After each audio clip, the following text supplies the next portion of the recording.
보실 성경 말씀 요한계시록 2장 1절로 7절입니다. 에베소 교회 사자에게 편지하라. 오른손에 있는 7별을 붙잡고 7 검촛대 사이를 거니시는 이가 이르시되 내가 네 행위와 수고와 네 인내를 알고 또 악한 자들을 용납하지 아니한 것과 자칭 사도라 하되 아닌 자들을 시험하여 그의 거짓된 것을 네가 드러낸 것과 또 네가 참고 내 이름을 위하여 견디고 게으르지 아니한 것을 아노라.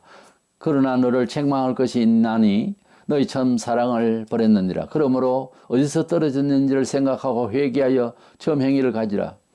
만일 그래하지 아니하고 회개하지 아니하면 내가 네게 가서 내 촛대를 그 자리에서 옮기리라. 오직 네게 이것이 있으니 네가 니골로 당한 행위를 미워하는도다. 나도 이것을 미워하노라. 귀 있는 자는 성령이 교회들에게 하시는 말씀을 들을지어다. 이기는 그에게는 내가 하나님의 낙원에 있는 생명나무의 열매를 주어 먹게 하리라. 아멘.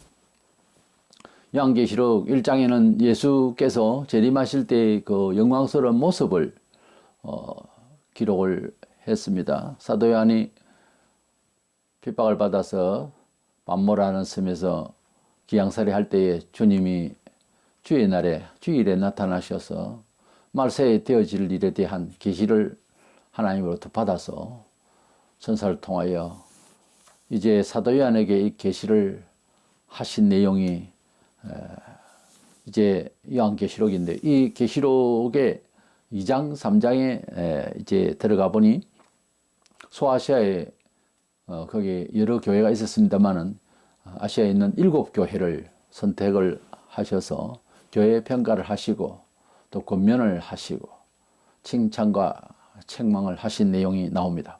이래서 소아시아 7교회들 중에서 먼저 나오는 에베소 교회에 대해서 주님이 뭐라고 하셨는지 오늘날 이런 교회를 닮았으면 여기에 주신 메시지를 잘 참고해서 좋은 교회가 되기를 원합니다. 먼저는 이 에베소 교회의 장점과 단점을 살펴보겠는데 계시록 2장 3장에 에서버두 사빌라 앞머리를 짜서 7교회 중에서 칭찬만 받는 서머나와 빌라델피아 교회가 있고 라오디게아 같이 이제 책망만 받는 그런 교회가 있고 그 나머지는 칭찬과 책망을 함께 아울러 받았습니다. 전체 아시아 7교회 전체를 볼 때는 좀 책망이 많은 편이다 하는 점입니다. 세상 교회가 아무리 뭐 내노라 하고 이름이 나고 하는 교회고 또 교회 사자가 있다 해도 거의 책망할 일이 사실은 많아요. 그래서 교회는 한 번으로 회개를 끝나는 것이 아니라 일생 회개하고 낮아져야 된다 하는 것입니다.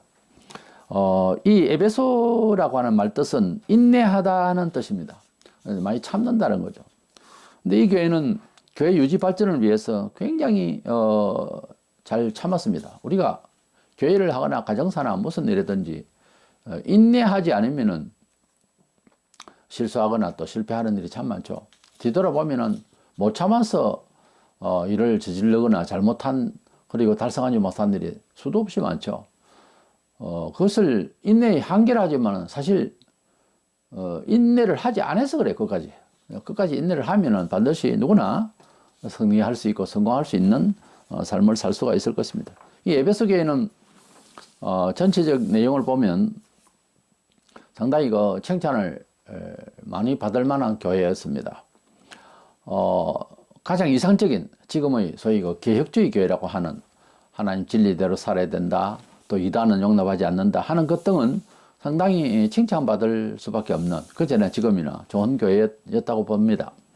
이 교회의 시무자가 아마 교회를 세우기를 아골라와 브리스길라 이 부부가 세운 걸로 그렇게 보이고 있고 바울이 에베소 교회는 특별히 3년 동안 정말 눈물로 가르치며 성경을 많이 가르친 그런 교회로 이제 보이고 서기 64년경에 사도 바울이 이제 순교를 당하고 난 뒤에 이어서 사도 요한이 본교회를 시무했다고 전해지고 있습니다.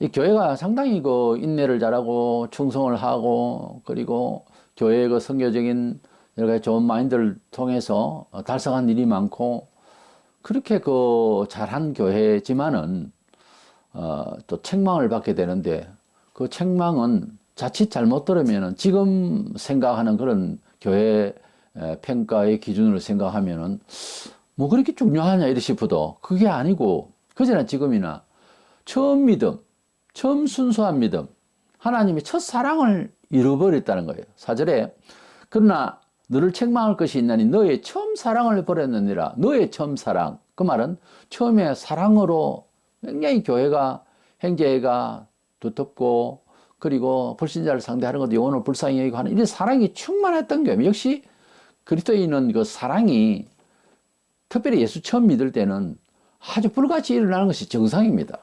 아주 성경적이에요.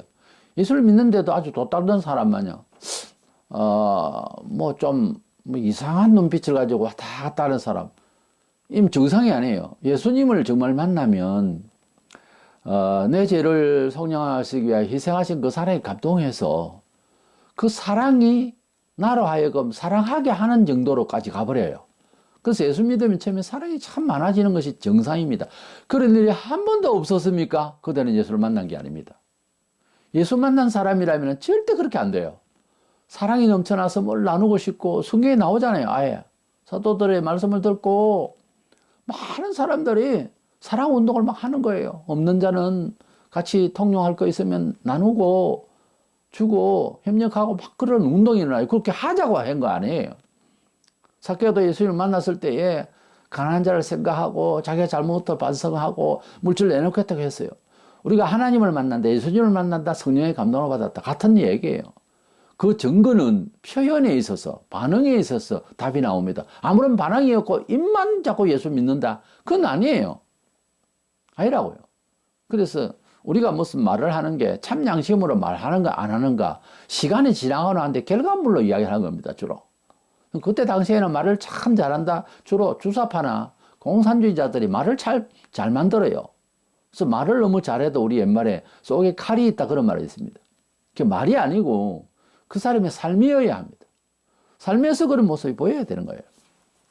아가페 사랑이라고 하는 것은 예수 믿으면 특별하게 만나는 단어인데 그 헬라어 음력을 해서 아가페, 신의 하나님의 사랑이라는 겁니다. 성경에 사용되고 있는 사랑의 용어들이 몇 가지가 나오는데 크게 대별하면 사람의 사랑과 하나님의 사랑입니다. 사람이 사랑하는 것 중에서 부모가 자식을 사랑한 만큼 그 이상 더 큰 사랑은 없을 거예요. 희생이 그만큼 또 가고요. 근데 그 부모님 사랑을 위해서 모든 세상의 사람이 하고 있는 사랑, 이런 그 사랑의 수준은 하나님 사랑의 수준을 비교할 수가 없어요, 사실은. 그래서 이제 설명을 하려면 좀 길어지겠습니다만 하나님은 이 세상에 원수 같은 인간을 위해서 당신의 하나밖에 없는 독자를 희생을 시켜서 우리 죄를 다 도말하신 그런 사랑이에요. 그러니 희생받으러 온 예수님 자신도 쉬운 일이 아니에요, 이 일이. 뭐 본래 DNA가 뭐 죄성을 가지고 있으면은 그냥 뭐 자살하듯이 죽겠는데 그런 분이 아니거든요. 그러니까 인간의 짐작을, 추측을 어떻게 감안할 수 있는 부분을 넘어서 있는 분이에요. 그런 사랑을 우리가 받았다고요. 부모님의 사랑은 결혼해서 아기를 낳고 보면 또 깨닫기는 해요. 그러나 예수님의 사랑을 이해한다고 하는 것은 굉장히 어렵습니다. 예수님처럼 꼭 그렇게 희생을 당해봐야 조금 알듯 말듯 해요, 원래. 그러니까 이 아가페 사랑은 영어로는 셀프 기브는 자기 정리라는 거예요. 그러니까 내게 돌아올 수 있는 반대급부가 없는 그런 온전히 그대를 위하여, 온전히 너를 위하여 내가 죽는다는 거예요. 그걸 아가페 사랑이라고 그래요. 우리가 보통 사랑이라고 할 때는 내도 좋고 너도 좋은 식으로 생각하는데 그게 아니고 너만 좋고 나는 죽는다는 거예요.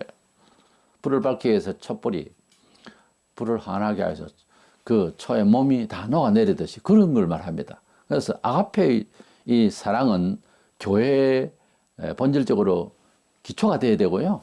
그 사랑 때문에 활동을 하는 겁니다. 요즘 뭐 자식들이 부모님에 대해서 부모님은 변함없어요.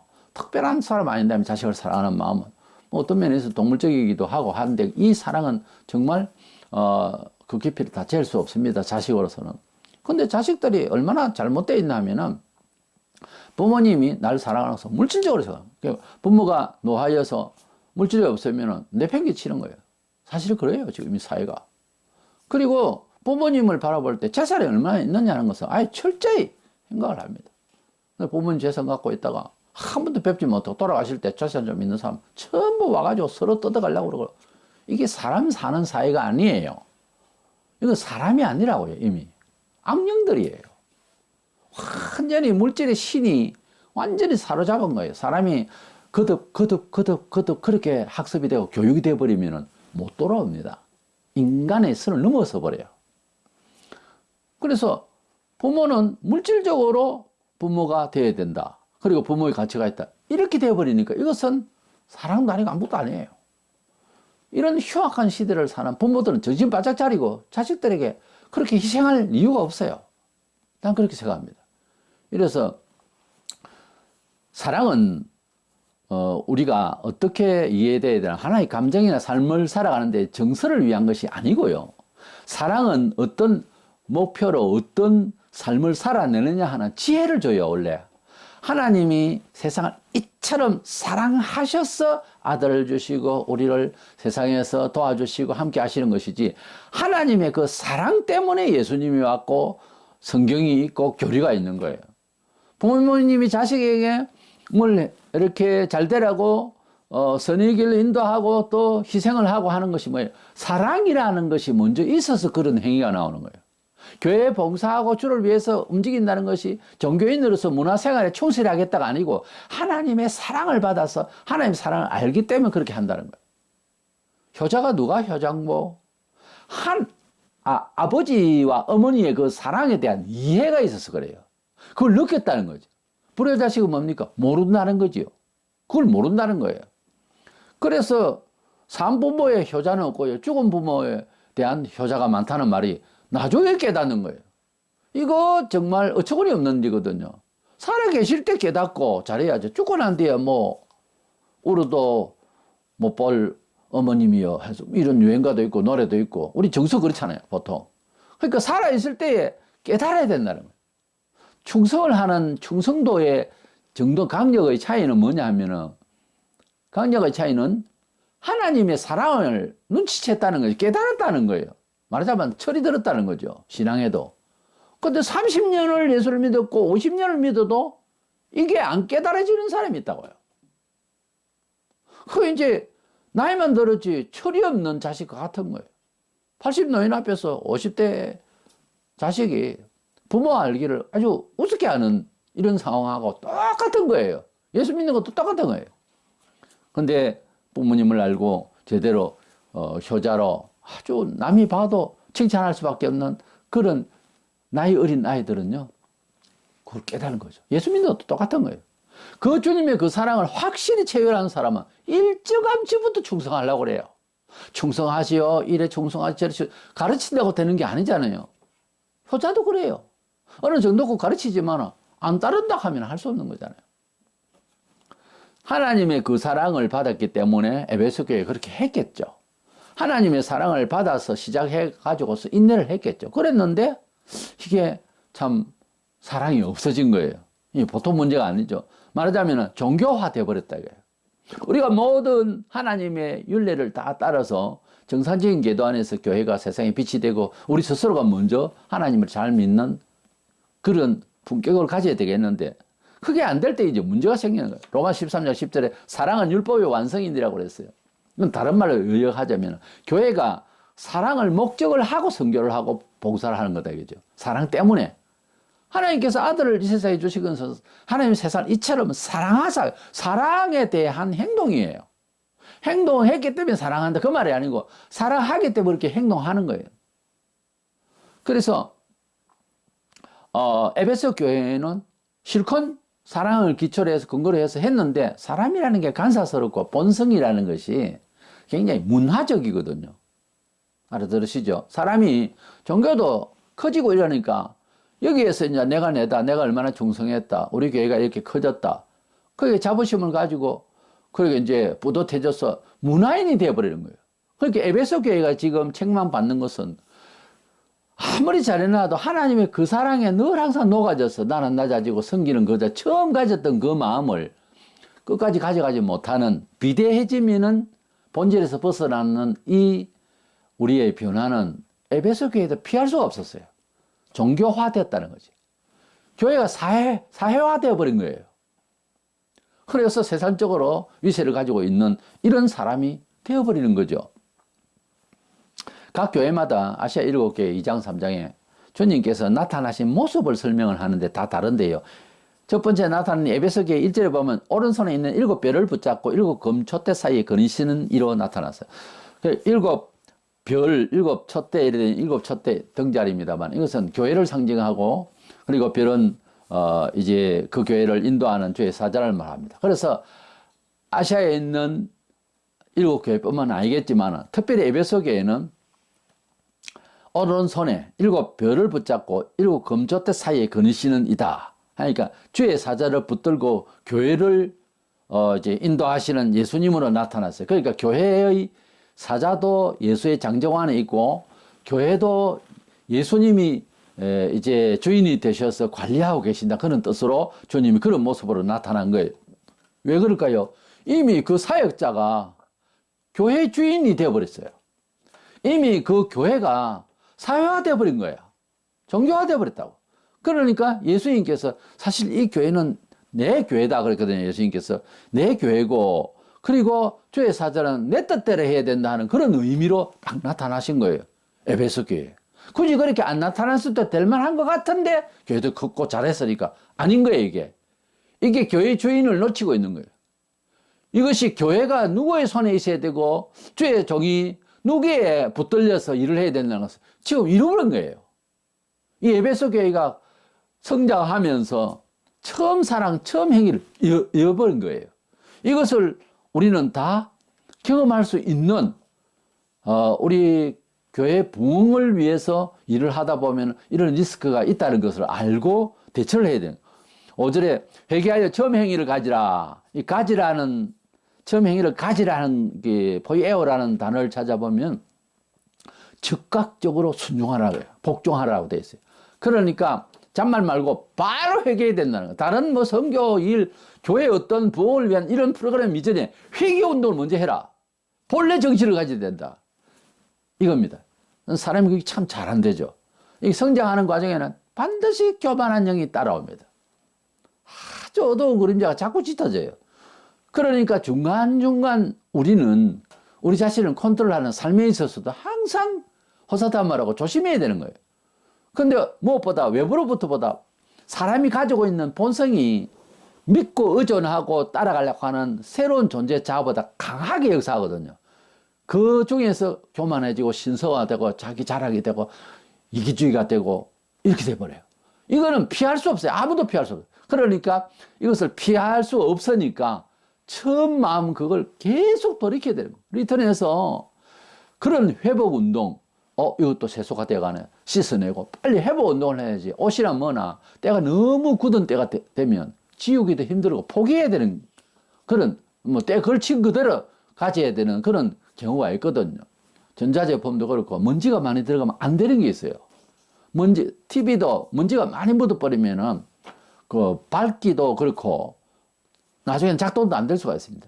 그 예민할수록 우리 하나님을 믿는다는 건 상당히 영적인 면에 있어서 그런 물리적인 것도 아니고 그렇다고 철학적인 것도 아니고 또 예의적인 것도 아니고 그것을 완전히 넘어서 굉장히 예민한 부분이에요. 우리 영혼을 건드리고 아주 영혼의 빛을 말하는 이야기이기 때문에 여기에 때가 묻고 이러면은 그 뿌여진단 말이죠. 환해야 될 빛이. 이럴 때면 여기에는 문제가 더 어두워질 성향이 많아지는 거예요. 그럴 때 빨리 닦아야 되는 거예요. 빨리 씻어야 된다고. 그래서 매일 회개하는 것이 너무너무 지당하고 또 우리가 어두울 수밖에 없는 존재적인 인간의 본성적인 것이 그렇게 더러울 수 있는 그런 개연성이 항상 있는 거예요. 범사에 사생활에서까지. 그래서 항상 조심해야 됩니다. 그래서 우리 주님이 처음 행위를 가지라 그랬어요. 그들은 교회가 부흥되고 난 뒤에 사랑을 주님께서 버렸다 그래서 사랑을 버렸다고 하는데 이 버렸다는 말을 단어를 찾아보니까 쫓아내 버렸다는 거예요.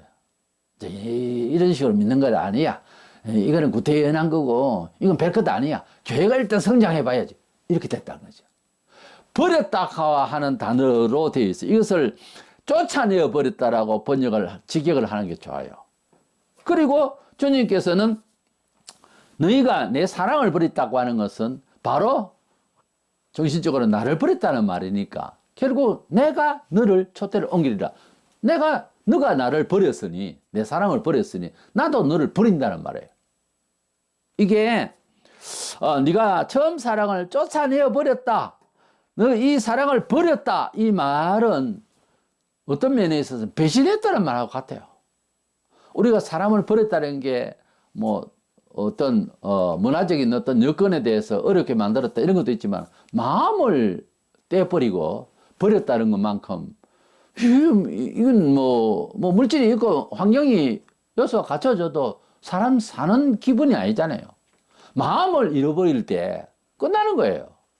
밥을 먹고 사는 것이 중요한 것이 아니잖아요, 사람은. 결국 내가 마음을 받아야 되고 마음을 줘야 될 그것이 단절이 되는 것만큼 비극이 없어요. 근데 오늘날 이웃이 있어요? 제대로 된 이웃이 있냐고. 하나도 연결이 안 됩니다, 지금. 부모, 자식 간에도 연결이 안 되는데 뭐가 되겠어요? 이 지구촌은요, 사람 사는 사회가 아닙니다, 지금. 사람의 존경하고 품격이 있는 그 삶이 다 날아가 버렸어요. 다 잘라져 있다고. 오직 지구촌에 자기밖에 없어요. 자기만 달을 보고, 자기만 태양을 보고, 자기만 별을 보고 있는 줄 알아요. 그렇게만 살아요. 교회 전체적인 그 성도들도 그렇게 보편화되어 버렸겠지만은, 그렇길래 지도자도 그렇겠지요. 교회 지도자는 예수님이 장중이시던데, 교회 지도자는 그 교회가 자기 소유물인 줄 알아요. 오늘날 교회가 지금 그런 식으로 지도자들이 타락을 해버렸어요. 교회가 하나의 종교 문화가 되어버린 거예요. 목사가 지급화되어 버렸어요. 이 모든 것은 시작도 끝도 주님의 것이에요. 사실은 교회는 아주, 이것은 세상 다 주님의 것이지만은, 교회라고 할 때는 세상을 옳게 하나님 영광 중심으로 사는 것이 인간의 본분인 것을 제대로 알고, 그래야 진짜 행복하다는 것을 알게 하기 위한 처소인데, 여기가 이 본부라고요. 이 교회마저 사유화 되어버리면은 세상에 소금의 역할, 빛의 역할을 어떻게 해요? 교회가 목사의 사유화가 되고, 그리고 에베소 교회는 다른 교회보다 좀 컸어요. 그러니 뭐 의시되고 이러면 그거라도 되나 싶어도, 형식적으로는 주님이 어쩌고 저쩌고 하지만 다 입담이고, 주님의 마음이 없을 때 저는 목사로서 너무 많이 경험을 했습니다. 그 교회 주인이야, 목사들이. 그리고 뭐 말은 그렇게 하는데, 요즘 그렇게 말도 잘 안 하지만 계속 한 척은 해요. 그러나 마음은 내게 선물 줬다, 주님이 그렇게 말씀하시죠. 그런데 이 교회가 잘한 것이 6절에 오직 내게 이것이 있으니 네가 니골라 당의 행위를 미워하는도다. 나도 이것을 미워하노라. 니골라라는 말이 사도행전에서 이렇게 나오는데, 집사 중에서 초대교회 집사를 읽으며 세울 때 이름을 쭉 기록을 할 제일 끝에 기록을 했는데요. 그 니골라라는 말이 나옵니다. 갑자기 뭐 알지도 못하는 니골라를 이게 등장시킬까? 나는 그렇게 보질 않고요. 집사 중에 하나가 타락했다고 제 개인적으로는 그렇게 믿습니다. 12사도의 이름을 마태 10장에도 기록을 할 때도 보면 제일 끝에다가 가룟 유다 이름을 써놨어요. 뭐 이름이 제일 끝에 있다고 해서 전부 다 타락한다 그 말은 아니고, 성경상 그 유형이 그렇다는 거예요. 그래서 이 니골라 일곱 제사 중에 한 사람이 아니겠는가, 그렇게 보고 있고요. 이 사람이 지식주의, 합리주의, 인간적으로 이러다 보면은 이제 인간이 가지고 있는 것 중에서 최고 종교 흉내 내는 것이 뭔가 하면은 영지주의라고, 물질은 잘못된 거다 하면서 물질을 좋아하는 게 인간입니다. 희한합니다. 이단들이요, 기성교의 전통적인 신앙의 사상을 떠나서 굉장히 신령한 척 하면서 돈을 축적하는 게 이단들의 특징이에요. 희한하지요. 합리주의로 가는 사람이 굉장히 인간적인 것 같지요. MRI로 그 마음을 싹 한번 찍어보듯이 한번 살펴보세요. 분명히 그 사람 돈을 좋아합니다. 희한합니다. 신앙이 떨어지면, 매우 인간적이면 돈을 좋아하게 돼 있어요. 웃기는 게 인간입니다. 아닌 것 같아도. 이 니골라주의들이 매우 합리적인 사람들, 대화가 되는 사람이랄까? 이런 스타일이에요. 품격이. 네. 그런데 이 사람들은 육신은 별것 아니고 신령한 게 중요하다 하면서 굉장히 예술을 흉내내는 듯 하는데, 이건 영지주의자인 거예요. 그 육신의 부활 이런 것도 필요 없고, 이렇게 되는 거예요. 그래서 그들이 말하는 영이라는 거하고 우리가 말하는 산영이는 다른 차원이에요. 우리가 뭐 신령함이라고 하는 사전적 의미를 찾으면은 무당도 신령하다 말해야 되겠고, 목사도 신령하다 말해야 되겠고, 음악에 아주 깊이 있는 그러한 감각이 있는 사람도 신령하다, 영적이다 말을 할 수가 있는 단어예요. 그러니까 뭐 고기 하면 생선도 고기가 되고, 뭐 동물 일반 이런 육지에 있는 동물도 고기를 할 수 있고요. 그 인육을 먹는 사람도 사람고기 인육도 될 수 있겠죠. 그러나 같이 육이라고 하는 말을 다 쓰지만은 이거 하나가 땅 차이의 이야기잖아요. 사람 몸하고 돼지 몸하고 호랑이 몸하고 같이 어떻게 볼 수 있습니까? 그와 같이 영의 세계도 그래요. 영도 다 쏘가요. 사람들이 신령하다, 신기하다.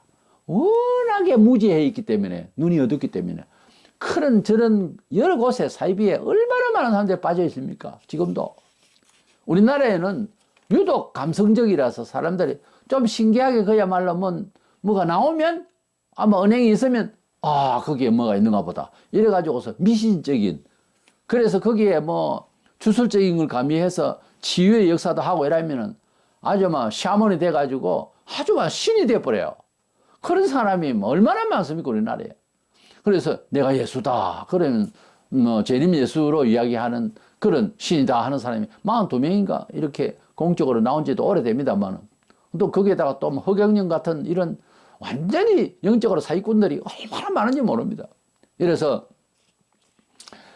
우리가 이 교회에서 그런 식의 합리적인 사람, 처음에는 참 품위 있게 보여요. 그런데 싹 뭔가 훔쳐가는 듯한 그런 영을 이제 훔쳐가는 듯한 그런 사람들이 있고 그런 무리들이 있습니다. 끼리끼리 만나는 거죠, 원래. 뭔가 좀 코드가 맞다는 둥 하면서 통하거든요. 그런 사람들은.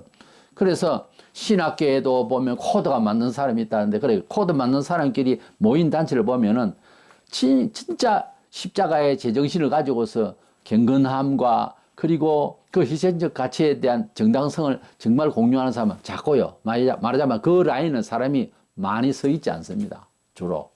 그런데 정치나 뭐나 보면 그 라인에 섰다는 사람 치고 성경적으로 정말 라인에 서 있는 사람 그렇게 흔치 않아요. 거의 보면 인간적이에요. 거의 보면 교리와 신학에 문제가 있는 거예요. 대부분 그래요. 그 증명은요, 구약의 많은 선지자들이 또 옳은 지도자들은 외로웠어요. 주변에 그러니까 많지를 않았어요. 주님 마찬가지죠. 사도들 마찬가지죠. 앞서간 어스틴과 루터, 칼빈, 그리고 한국의 주기철, 한상동 이런 목사님들이 또는 그런 지도자들이 과연 뭐 많은 동료가 있었어요? 그 라인에 많이 섰어요? 안 그래요. 그렇지 않아요. 우리 사람의 본성이라고 하는 것이 정말 좋고 옳은 것을 알면서도 잘 안 따라가지는 게 우리 체질이에요. 그러면서도 제가 알기로는 10중 8구 잘 모르고 따라갑니다. 왜? 육으로 채워져 있기 때문에 사상적으로 가치관이 이념이 그렇게 몸에 아예 배어 있기 때문에 자기도 모르게 자가당착에 빠지는 거예요. 그렇기 때문에 안전해서는 회개해야 돼요. 안전해서는 부족함을 고백을 먼저 입으로 하세요. 사람이 얼마나 무지하고 악한지 말로도 알 수 없는 겁니다. 좀 흉악하게 말해서 똥덩어리예요, 사람은. 쓰레기라고요. 하나님 앞에서 볼 때는 인간은 쓰레기보다 못합니다. 그 점을 인식하고 그리고 고백하고 그리고 구체적으로 실토하면 좋겠어요. 그래야 은혜를 받지. 내가 낸데 뭐가 내가 내요. 응? 죄인인 나다 하는 것밖에 없어요. 아무것도 없는 게 인간이에요. 이래서 이 에베소 교회를 굉장히 이상적으로 볼 수 있는 그런 교회인데도 불구하고 주님은 잘한 거 있으면 공과를 말을 할 때 7, 3 아니면 6대 4 이런 정도만 돼도 괜찮다. 이렇게 해도 된다라고 생각을 하니까 교회가 자꾸 타락하는 거예요. 안 되는 거는 안 된다. 교회가 아무리 잘한 게 있어도 안 되는 거는 안 된다. 그러면 안 된다 하면 안 되는 겁니다. 주님께서 에베소 교회에게 이렇게 말씀하신 대로 오늘날 한국 교회에 와서 평가를 하시면 주님 예배당은 크지 않습니까? 이딴 소리 해가지고 먹힐 것 같습니까? 주님 우리도 한때는 잘했습니다. 이런다고 해서 먹힐 것 같습니까? 그 한때였지. 그럼 칭찬하셨잖아, 그거는. 근데 현재가 아니라 이거지. 현재가 처음 행위가 아니라는 거지. 변색됐다는 거지요. 외식됐다는 거지요. 인본화됐다는 거죠. 교회는 주인은 낸데 너희들끼리 한다는 거죠. 너희들이 사유화가 됐다는 거죠. 에베소 교회가 그래서 날아간 거예요. 일찌감치 날아갔어요. 그래서 이 에베소 교회에게 칭찬 받을 때는 있었지만 책망이라고 하면은 장 듣는 이야기 같아도 너무 중요한 겁니다. 처음 사랑을. 처음 순수 그 믿음을 상실했다는 거예요. 조금 있어 보이고 조금 배우면은 그냥 사람을 우습게 보려고 그래요. 그게 아니에요. 배우고 익히고 경험하면요. 더 사람을 귀하게 여길 수 있는 마음의 운동이 일어나야 그것이 배운 효과요, 경험의 효과가 돼야지. 자기가 잘 나가죠. 이건요, 타락입니다. 사람이 배우고 가지고 안들 뭐 얼마나 된다고요? 안 됩니다. 그거는 교만이에요. 두 번째, 우리 주님은 그런 가운데서도 위로와 또 약속을 하십니다. 아시아 7개를 각각 평가하시면서 끝에 꼭 그 위로와 언약의 말씀을 주시는데요. 아시아 7개 전부 다 끝에는 성령이 교회들에게 주시는 말씀을 들을지어다. 이런 말씀을 하세요. 우리가 하나님의 말씀을 듣는다 할 때 목사를 통해서나 또는 뭐 간증자를 통해서 하나님의 말씀을 또 듣게 되거나 제2의 말씀이라는 설교를 통해서 하나님의 말씀 들을 때에 그 말이 하나님께서 우리에게 정말 주시는 것은 성령의 감화를 우리가 받을 때만이, 성령의 감화로 전할 때만이 우리가 제대로 들립니다, 원래. 성경을 읽을 때 그냥 영혼 없는 소리로 읽고 들으면요, 문학적으로 들을 수 있어요. 국문학적인 입장에서 이해할 수가 있다고. 안 그러면 구약시대에 이스라엘 백성들 전쟁을 이렇게 보면 거기에 예수를 생각 안 하고 읽으면은 전쟁사야, 그냥 이스라엘을. 읽으면서 전쟁사만 이야기하는 거예요. 거기서 어떻게 전쟁을 이기는지 그것만 생각. 여기에 하나님의 사랑과 손길을 이해를 해야 되거든요.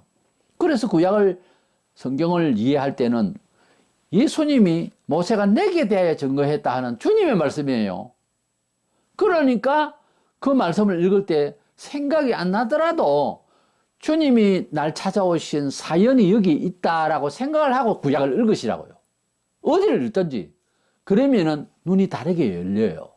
근데 구약 책이라고 생각을 하고 읽으면은 이건 뭐 시문학은 뭐 시편, 잠언 이런 거는 또 그런 문학적인 기질로 읽고 뭡니까? 예언서는 또 이스라엘에 대한 예언이고, 예? 뭐 이런 식으로 읽어버리면은 전쟁 치르면 이건 이스라엘 전쟁이구나.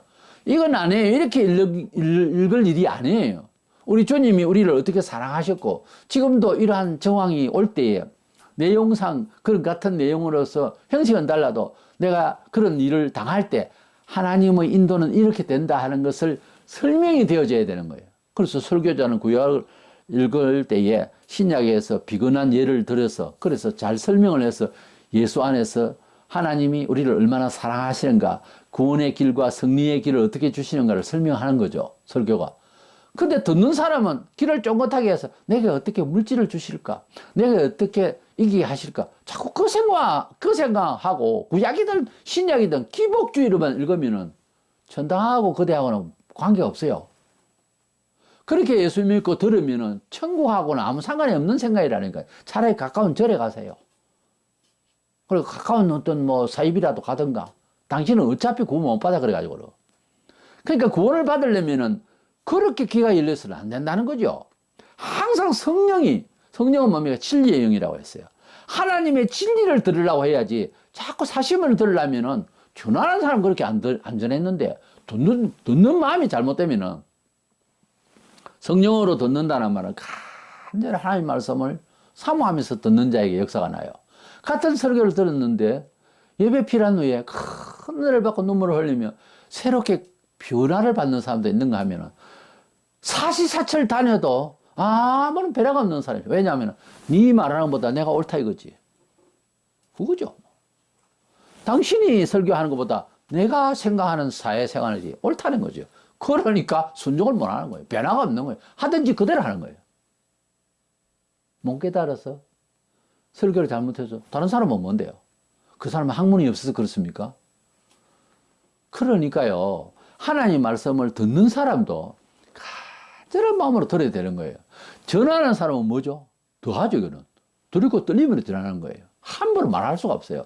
하나님께서 주신 말씀이 전하는 목사나 설교자가 다 체득을 못한 거예요. 그러나 짐작이 되는 거예요. 이론적으로. 그래서 그것을 설명하고 같이 가자는 거지, 이 길을. 그리고 무엇보다 목사는 그 영을 받아가지고 가지고 있어야 되거든. 책임지고. 책임지는 말을 해야 되니까. 그 차이는 좀 있어요. 그러나 하나님의 말씀을 들을 때 전하는 사람부터 굉장히 조심스럽고 조신하게 말을 해야 되는 거예요. 하나님 말씀대로 전해야 되니까요. 듣는 사람도 이 말은 사람 말이 아니다. 바울이 말한 것처럼 이 말을 들을 때 하나님 음성같이 들으라고 그랬어요. 전도를 할 때에.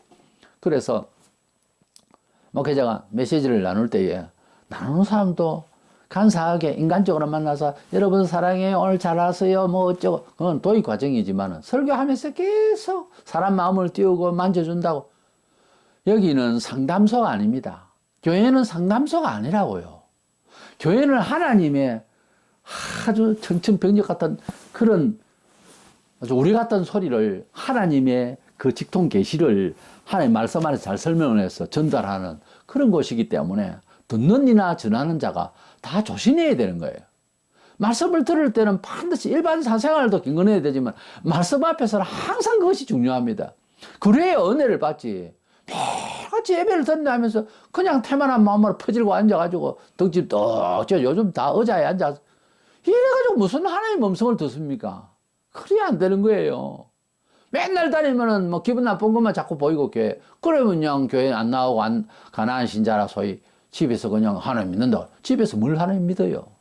안 되는 거예요. 그래가지고 7절에 귀 있는 자는 성령이 교회 들어가신 말씀을 들을지어다. 이기는 그에게는 내가 하나님의 낙원에 있는 생명나무의 열매를 주어 먹게 하리라. 이 교회는 이긴다. 즉 인본적인 것을 이제 털고 하나님 말씀대로 살아가겠다고 자기 변화를 추구해서 이기면은 내가 하나님의 낙원에 있는 생명나무의 열매를 주어 먹게 하리라. 어느 교회나 어느 신자에게는 이렇게 말하면 같은 은혜를 받는 것 같은데 왜 에베소 교회에 특별히 하나님의 낙원에 있는 생명나무의 열매를 주어 먹게 하리라. 그거는 천국 가서 받을 우리 새로운 몸이 먹을 열매를 말합니다만 굳이 이 말씀을 하는 것은 인간이 만들어 놓은 결과물에 대해서 그것을 즐거워하고 하나님이 낙원에는 사람 사이에서 있는 이런 열매에 대해서 만족하게 여기면서 하나님의 첫사랑을 버리는 그런 일을 하지 말라는 거예요. 이 세상에 있는 그 선교의 열매보다 하나님 나라에 가서 받을 생명나무의 열매를 위해서 신령한 하나님의 첫사랑, 아가페 사랑, 그리고 처음 믿을 때 받았던 그 마음을 다시 회복해서 하나님의 나라에 가서 받을 열매를 생각해야지 선교적 열매만 좋아가지고 그러지 마라. 그런 뜻으로 이 말씀이 주어지지 않았느냐 하는 겁니다. 각 교회마다 그 교회의 가장 아픈 부분, 가장 약한 부분을 고치기 위한 메시지로 앞으로 계속 보겠습니다만 에베소 교회는 세상의 열매를 너무 많이 바라보다가 종교가 문화가 되어버린 거예요. 하나님 나라의 열매를 그렇게 우리가 살아왔던, 그렇게 우리가 숨겨서 살았던 것이 이렇게 열매로, 이렇게 상급으로 주어지는 거나 하나님 나라에 가서 하나님 낙원에서 정말 좋은 열매를 얻을 수 있도록 더 나은 보력을 사모하는 마음으로 세상을, 종교를 문화화하거나 사유화하거나 하지 말라는 거예요. 세상의 열매보다 하나님 나라에 가서 받을 열매를 바라보고 살라. 그런 뜻에서 마무리로 이런 언약을 하시는 거예요. 이렇게 말해도 듣지를 안 하다가 교회사적으로 보면 뭐 전설로 남은 내용이지만 에베소 교회는 날아갔어요. 하나님의 사랑이 없는 교회는 있는 것 같아도 언젠가는 무너질 때 보면 그 무너짐이 너무도 허망하게 쓰러집니다. 하나님의 사랑밖에 남는 게 없어요. 천국에는 하나님이 우리를 사랑하신 그 사랑의 노래가 가장 많이 울려 퍼집니다. 하나님 나라에 가면은 하나님의 그 사랑 앞에서 너무너무 감사해서 겸손한 노래밖에 없어요. 거기 가서 내가 내내 할 사람이 하나도 없어요. 하나님의 나라에 가면은 하나님이 그 사랑에 감복한 사람들만 와 있어요. 하나님의 그 사랑을 노래할 마음만 있어요. 그런 것이 하나님 나라지. 이 교회보다 저 교회보다 우리 교회가 크다. 이런 식의 어떤 세상의 열매, 무슨 종교적 어떤 열매, 이런 걸 가지고서 자랑할 수 있고 의시될 수 있는 곳이 아니에요. 미리 천국을 가봤다, 또 죽었다가 살아난 사람들 이야기가 참고로 여러 사람들이 이야기했습니다. 가보니까 와야 할 사람이 없더라는 거예요. 틀림없이 우리 교회 사회에서 주목받고 지명도가 높은 사람인데 그 사람이 거기 없더라는 거예요. 그리고 오지도 못할 것 같다 싶은데 거기 와 있는 거예요. 그 평가 보세요. 천국에서의 평가와 지금 세상에서 생각하는 어림잡는 이 한계에 있는 이 부족한 생각으로 이해하는 아무리 신령한 척 해도요, 이 다릅니다. 오해를 하고 있어요, 우리가. 그러면 바른 이해는 뭐냐? 성경대로 해야 되는 거예요. 성경에 잘한 거는 잘한 거지만 못한 거는 무조건 못했다. 못하는 것 때문에 촛대를 옮기리라. 못하는 것 때문에 날아간다는 게 교회가. 그래서 주님이 원하시는 대로 말하고 대로 평가해야 된다는 겁니다. 반드시 우리는 죄와 싸워야 되는 모든 사람들입니다. 우리가 이제 여러 핍박이 있고 세상에 대적자들이 많이 있겠습니다만은 우리가 한 교인들로서 무엇을 생각해야 되냐면은 종교화되고 인본화되고 인간적인 교회 문화화되는 가운데에 모두가 다 피할 수 없는 시험을 받아요. 목사도 아예 그렇게 되고 장로도 그렇게 되고 권사나 집사들도 아예 그런 식으로 말을 하고 덕담을 나눈다는 답시고 한다는 말이 전부 신앙을 깎아먹는 이야기를 해버리고 하나님 나라에 받을 상에 대한 은밀한 정신이 없이 이렇게 계속 해버리면은 이건 종교가 문화화되는 거예요. 이거는 그리스도인의 특별한 특징적인 그런 내세 제한적인 은밀한 믿음이 안 되는 거예요. 믿음의 비밀이 안 되는 거예요. 그래서 이렇게 돼버리면 안 되니까 그런 것을 느낄 때에는 온통 교회가 그런 식이다 하면 그 교회 나는 빠져나오라고 하고 싶어요. 다녀봤자 이득될 거 하나도 없습니다. 그렇게 되면 자기 자신을 싸워서 이겨나가야 됩니다. 그런데 많은 동료가 그렇게 우리가 개혁주의로 바른 신앙을 갖자, 처음 신앙을 갖자 이렇게 하면 좋으련만 어느 시대, 어느 지역에, 어느 교회라도 그런 동료가 잘 없어요. 자기와의 싸움입니다. 어쩔 수가 없는 거예요. 그래서 잘 컨트롤 나가서 인간적인 말을 하고 인간적인 수준에서 교회를 평가하고 하는 말을 조심하세요. 그리고 웬만하면 그런 이야기를 듣지 마세요. 안 들으려 해도 계속하면 거기에 떠나가라고요. 떠나가는 게 낫습니다. 차라리. 여기도 떠나고 저기도 떠나니까 갈 데가 없는데 그러면 혼자 예수 믿으세요. 그렇게 하자고 해도 안 하면 할 수 없는 거잖아요. 선교의 열매도 좋지만은 에베소 교회에게 명심할 것을 마지막으로 이렇게 언약을 하신 것은 바로 하늘나라의 생명나무의 열매, 하나님의 나라의 열매를 얻자는 거예요. 뭐 그렇다고 해서 사시사철 열매가 열고 성경에는 그렇게 되어 있습니다만 내세에 가서 뭐 과일을 지금 같으면 뭐 사과나 복숭아를 뭐 먹으리라 그런 뜻이 아니고 하나님의 나라에 받을 하나님의 나라에서 받을 상을 바라보고 그 열매를 바라봐야지 세상에 뭐 선교적 문화를 위해서 현재 산업도 없고 거친 뭐 회의를 하고 언어를 발설하고 그러면서도 교회가 무슨 뭐 육성해야 된다 그러고 그건 아니에요. 그렇게까지 교회를 부흥시켜야 할 하나님께서 받으시려고 하는 그런 의무가 우리에게 없어요. 안 되면 안 되는 거죠. 안 되면 안 되는 거고. 뭐 달성을 뭐 2배로 하자 어쩌 2배, 3배가 아닌 거예요. 하나님 앞에서는. 하나님이 바라시는 거는 교회가 그런 생각을 하면 하나님 책임이 있게요. 얼마나 많은 사람이 막 죽어가는데 하나님 가만두시나. 그렇게 해도 불만할 수 있지 않을까요? 인간적으로 생각을 하려고 하면. 그 부흥이 주목적이 숫자가 아니에요. 외부로부터 큰 교회다고 하는 이런 소리를 들으려고 하는 것이 교회의 목적이 아니에요. 한 사람 한 사람이 주님을 사랑하고 하나님 나라의 이상을 가지고 있는 모습을 불신자에게 말해주는 거예요. 그러니까 물질 나 뭐 예수 믿고 부자 됐다. 이게 간증이 중요한 게 아니에요. 내가 이렇게 가졌었는데 가난한 사람에 도와주니까 너무 기분이 좋네요. 이게 차라리 전도예요. 이게 차라리 교회가 세상을 향해서 영원의 빛이 되라고 그랬지. 전기불 만들어줘 가지고서 뭐 그것도 선교입니다만 그거 거불이 아니고 선교를 어디 가서 하더라도 뭐 LED 빛을 이제 동네 빛을 것도 참 좋은 선교 대책이겠죠. 방법이겠지만 영혼의 빛을 주자는 거지. 선교적 열매로서 문화적인 여건으로서 뭐 빛이 되고 힘이 되고 돈 주고 밥 주고 하는 것이 아니라 영혼이 살찌어들어 영혼이 빛 가운데 나오도록 하자는 거예요. 그거는요 방법이 없어요. 하나님의 말씀이에요. 그리고 그 하나님 말씀을 실천하려면 우리 희생이에요. 그 이상 없더라니까요. 그래서 우리는 하나님의 나라의 상급을 위하여 하나님의 나라의 생명의 열매를 위해서 세상의 열매 너무 전전긍긍하면서 이렇게 하나님의 참된 교회의 본래 본질에서 벗어나는 액션이 없도록 해야 되는 것입니다. 우리가 아무리 교회의 발전을 위하고 우리가 아무리 수고의 땀을 흘린다 하더라도 놓치면 안 되는 일이 주님의 첫사랑입니다. 아가페입니다. 그 사랑을 놓치면 아무것도 안 되는 거예요.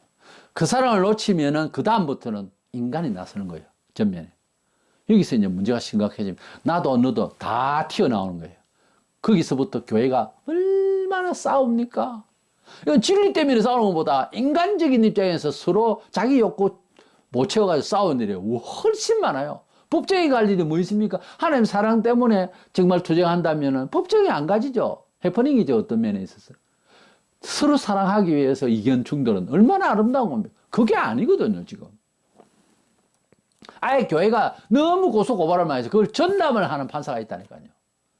이게 부끄러운 일 아닙니까?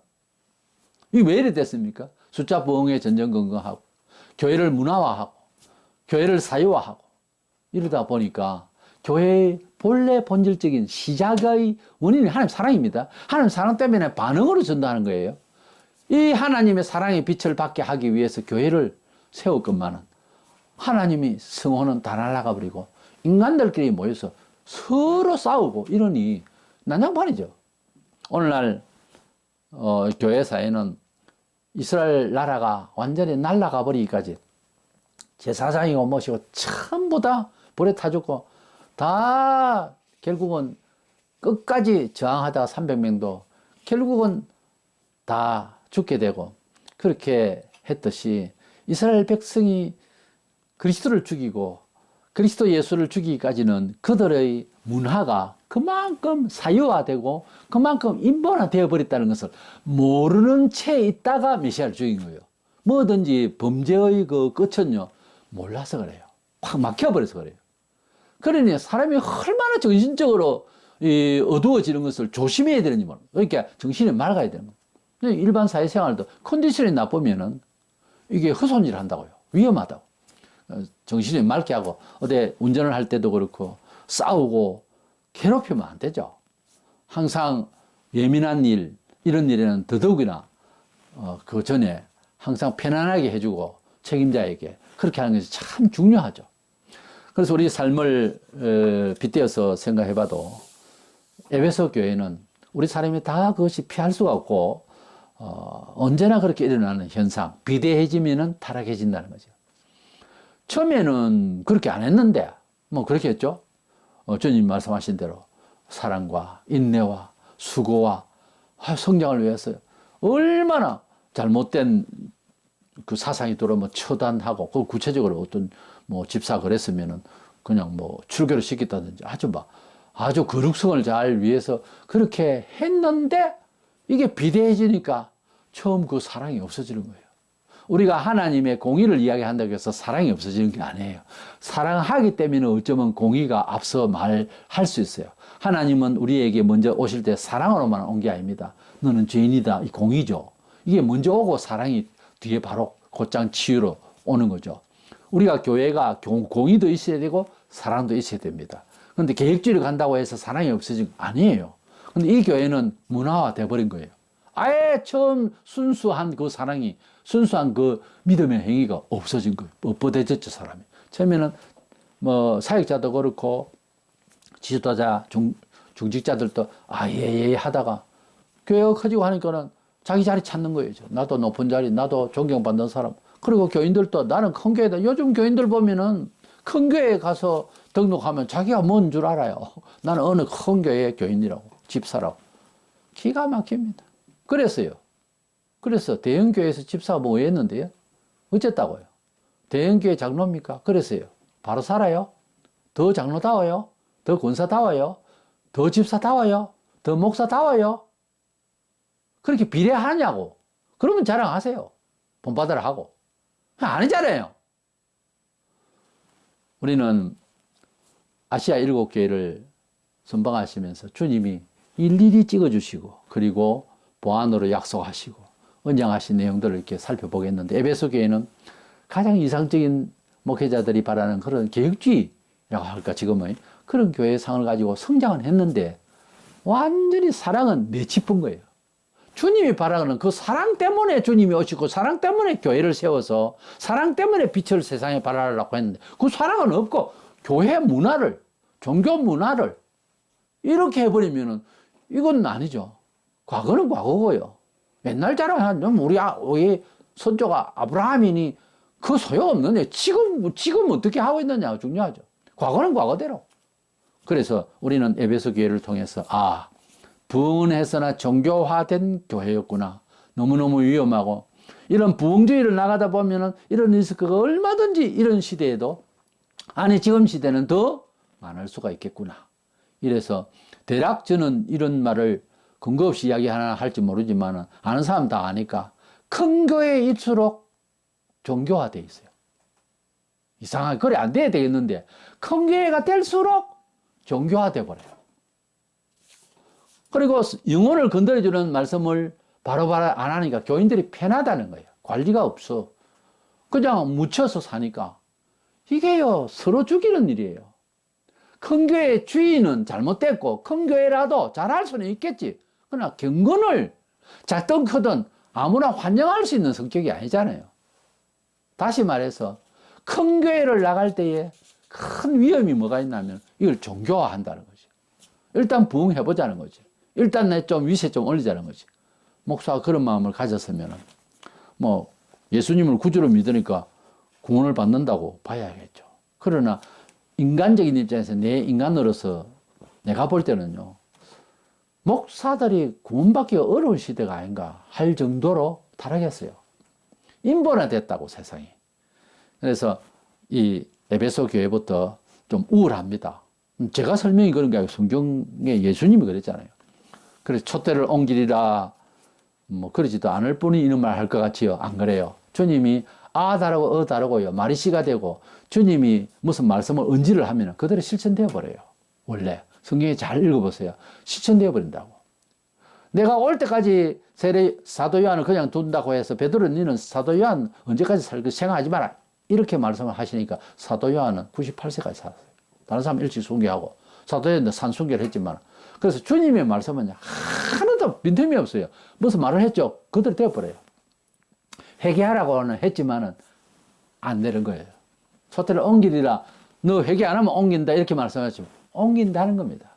그러니 얼마나 하나님 말씀이 무서운지, 우리에게 축복의 말씀, 우리 성도들끼리도 또 목사가 교인에게 좋은 축복의 말씀, 권면의 말씀 주실 때마다 감사하고, 항상 그 말씀대로 살아서 저주의 말, 위험한 말, 난감한 말, 불안한 말이 안 들리고, 축복과 권유와 또 권면과 이런 말씀들을 우리에게 항상 주실 때 아파만 하지 말고 나를 사랑하신 주님의 음성이다 생각하고 즉각적으로 돌이섰어. 우리가 하나님의 사랑을 듬뿍 많이 받고 행복할 수 있는 저와 여러분 되시기를 주의 이름으로 축원합니다.